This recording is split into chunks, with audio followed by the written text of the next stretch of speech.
Cox's Bazar musical association কম্বার সাধারণ সভা, গঠনতন্ত্র ও আইডি কার্ড বিতরণ অনুষ্ঠান সম্পন্ন হয়েছে।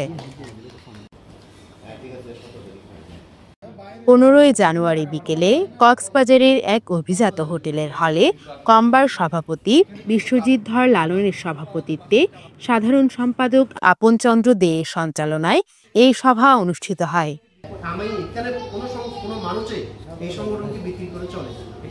এ সময় সংগঠনের সকল সদস্যদের মতামতের ভিত্তিতে আগামী 12 ফেব্রুয়ারি বার্ষিক পিকনিক ও মিলনমেলা করার সিদ্ধান্ত নেওয়া হয়। কক্সবাজার মিউজিক্যাল ব্যান্ড অ্যাসোসিয়েশন এটা আমরা শুরু করি 2009 সাল থেকে। কক্সবাজারে যারা পেশাজীবী সঙ্গীত শিল্পী, যন্ত্রশিল্পী, ওদের নিয়ে আমরা কাজ করি এবং সংগঠনের আইন কানুন, নিয়ম শৃঙ্খলা মেনে নেওয়ার জন্য যত কাজ করতে হয় এই সংগঠন এই কাজগুলি করে থাকে। পাশাপাশি নতুন শিল্পী, নতুন যন্ত্রশিল্পী, ওদের নিয়েও আমরা কাজ করে থাকি। আজকের অনুষ্ঠানটি আসলে আমাদের এই গঠনতন্ত্র এবং আইডি কার্ড বিতরণের অনুষ্ঠান ছিল।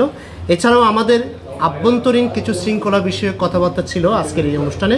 এবং আমরা আজকের এই যে সাধারণ সভা অনুষ্ঠিত হয়েছে, এই সাধারণ সভায় উপস্থিত সকল সদস্য আমরা একটা সিদ্ধান্ত উপনীত হয়েছি যে কি আমাদের আভ্যন্তরীণ কোনো বিশৃঙ্খলা যদি তৈরি হয় সেটি আমরা সবসময় রোধ করার জন্য একমত থাকব।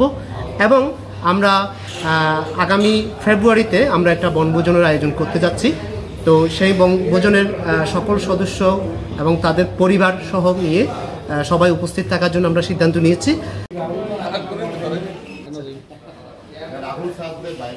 এ সময় উপস্থিত ছিলেন কম্বার সিনিয়র সহসভাপতি শাহেদ হোসাইন, সহসভাপতি শাহজাহান চৌধুরী সাজু, যুগ্ম সাধারণ সম্পাদক শহীদুল ইসলাম শহীদ, সহ সাধারণ সম্পাদক মোর্শেদ আলম, কম্বার সিনিয়র সদস্য ও সাবেক সাংগঠনিক সম্পাদক ফরমান উল্লাহ, কার্যকরী সদস্য কামাল উদ্দিন, সহ সাংগঠনিক সম্পাদক আকবর হোসেন, অর্থ সম্পাদক রাজীব বড়ুয়া, সংগঠনের সিনিয়র সদস্য তালেব মাহমুদ, ইলিয়াস মামুন, রুহুল আমিন রাহুল, তিলক কর্মকার, পিপলু বড়ুয়া, মোর্শেদ আলম, আবু রায়হান, জাহেদ হোসেন, সজল দে, মানিক বড়ুয়া, প্রিয়াঙ্কা পাল, মিলন দে, দীপ্ত চৌধুরী সহ সংগঠনের অন্যান্য সদস্যরা উপস্থিত ছিলেন।